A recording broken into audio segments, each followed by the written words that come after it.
My name is Jaak Anton. I am CEO of Clifton. And Clifton is a semiconductor development and production company. Our aim is to produce semiconductors with much better characteristics than current semiconductors have, and do it with lower prices than current developed semiconductors, new semiconductors have. We have developed power diodes. We did first trials on power diodes and also first sales with power diodes, and we started development of power transistor.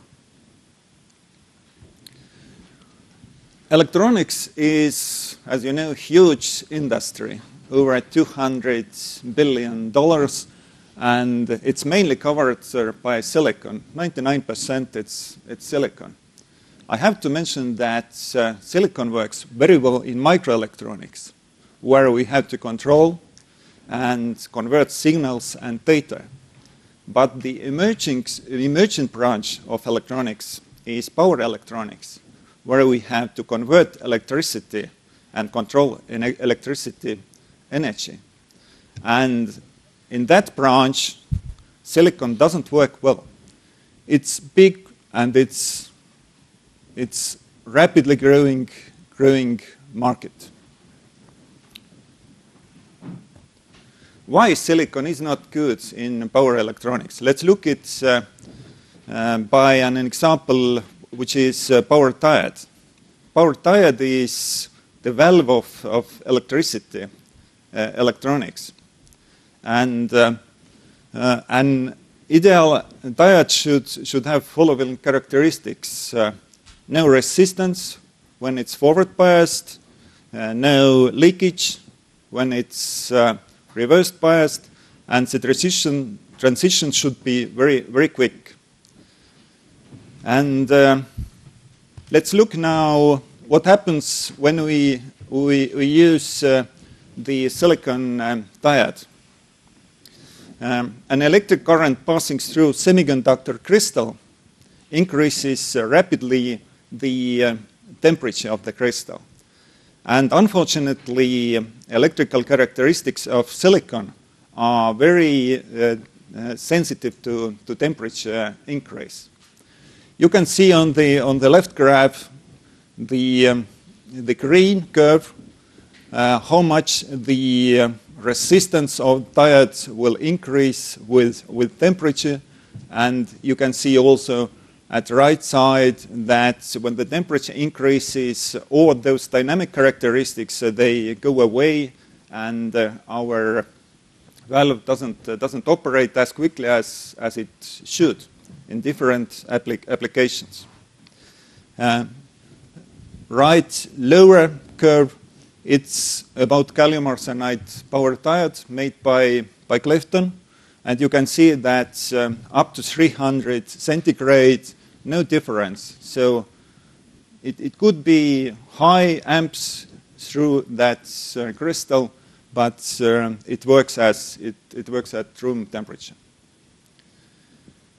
What's the market challenge? I mentioned that it's a big and growing market, and the power semiconductor total market has been estimated like $16 billion. The power diodes market is approximately $1.8 billion, and power transistor market about $4 billion in these applications where they should be replaced because their efficiency is very low, and these energy efficiency parameters are going down when those devices work. What are the alternatives on the market currently? Besides gallium arsenide, I told you before, there is silicon carbide and there is gallium nitride also on that market. But the problem is that these materials and these technologies are several times higher priced than gallium arsenide, and the technology, proprietary technology, what Clifton develops. It's first thing. Another thing is that it's not possible to make dyes, crystals for bigger than 30 amps currently from silicon carbide, and it limits quite a lot of different applications. What are the main applications accessible? On the first place are different power supplies and power factor control units in power supplies, and the market is estimated above $2 billion. I have to mention that by using substituting, replacing diodes in power supply units, we can increase the efficiency of power supplies by 2-3%. And you know, the amount of power supplies in the world is very big. On the second place, it's UPS. They are already as the same, the power supplies, but the same situation that silicon devices cannot be as quick as they should in these applications. Motor, automatic control, PV inverters, hybrid vehicles, these markets are emerging and growing very rapidly. It has been expected about 70% during 2011 to 2013. About simple applications. For example, the new power transistor allows us to simplify the build of microwaves. So not so much devices needed in microwaves. You can get more useful space. The second one I told about it is by replacing diodes and transistors in power factor control units, we can reduce also energy losses there. What are the development plans? Clifton would like to add capacity to 1,000 wafers per month, and for capex, marketing, R&D, we need 1.6 million euros. And for further R&D works for transistor, additional 200,000 euros would be needed. We are looking for an investment partner to add capacity of production, boost sales and marketing, and continue R&D. Clifton's revenue growth, it will be approximately 11 million EBITDA in 2014, at the sales approximately 16 million euros. So these margins are very high for power transistors currently. And the sales is targeted to development companies, electronics development companies. Clifton has 23 professionals, including 3 doctors of sciences. We have different international specialists in our company. So Clifton has developed a technology enabling to produce better semiconductor devices for big and rapidly growing power electronics market. And projected EBITDA is in 2014 10.8 million euros, and looking for a partner to move to commercial phase, boost R&D, and continue development work of the power transition. Thank you for your attention.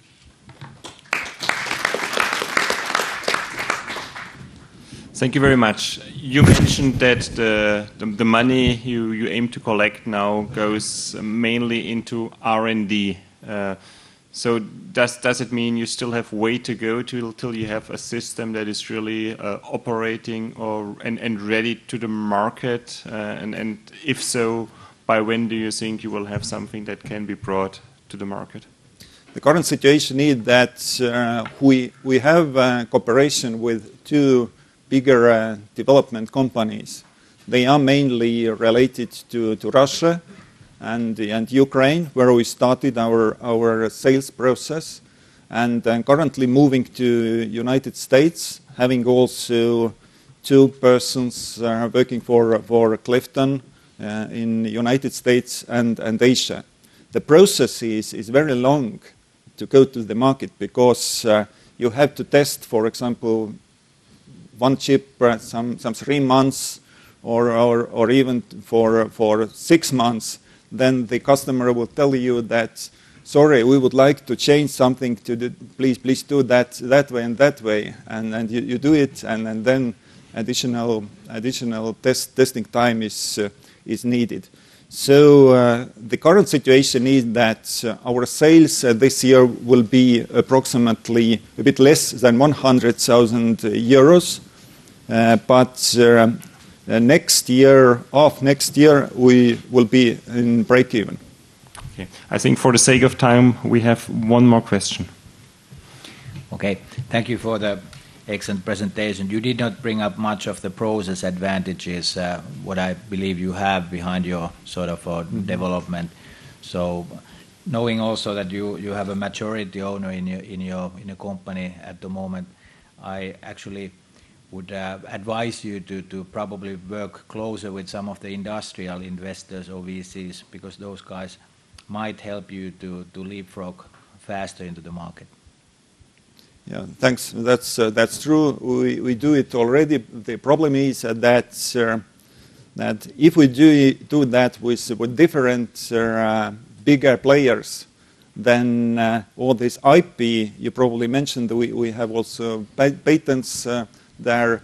The IP will run a bit away. Therefore, we have to be more focused, find one partner, for one bigger partner, let it be VC or strategic partner, and go then and make an exit in 2014 probably, and then it's possible to get who would like to get it, and it's also possible to sell licenses.